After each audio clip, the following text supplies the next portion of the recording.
শুভ সকাল বন্ধুরা, তোমরা সবাই কেমন আছো? আমি ভালোই আছি।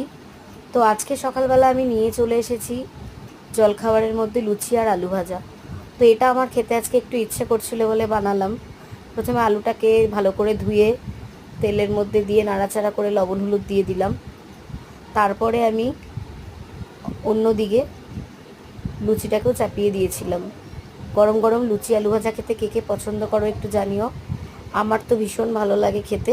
তোমাদের কার কেমন লাগে প্লিজ একটু কমেন্ট করে জানিও।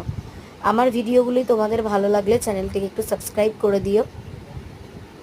আর আমার সাথে এভাবে তোমরা থেকো।